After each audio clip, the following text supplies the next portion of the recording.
Ninashukuru sana kwa hii huduma, imetusaidia. Kama mimi kabisa imenisaidia. Nilikuwa ni mtu ambaye nimesha koma, lakini formula nimechukua imenisaidia, ikaniondolea uchafu ulikuwa mwingi sana.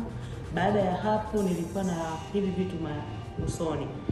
Uso ulikuwa umeungua kabisa. Nikawa ninachukua, yani nikishamaliza tu, ninachukua hiki kipakiti chake, kile kikaratasi chake na bandika na vana zile kofia.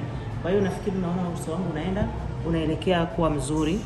Vingine, kuna mtoto alikuwa na kitu kama UTI, nikajaribu kumvalisha, ilivute, ilitoa kitu kinanuka sana. Baada ya hapo anaendelea vizuri, iko vizuri. Tunashukuru mno kwenye huu mpango kazi.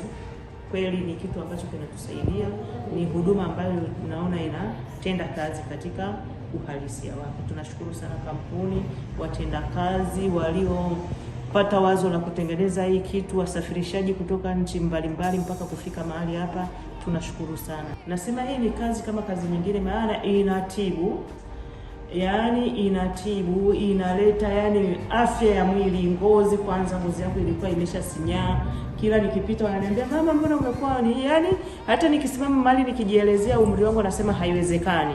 Unaona Kwa hiyo haya ni material mazuri kweli, ni kitu kizuri ambacho naona kinatusaidia sisi wamama. Namshukuru sana Eve Maria kutuletea pedi hizi ambazo zinatusaidia sisi wamama na wengine pia.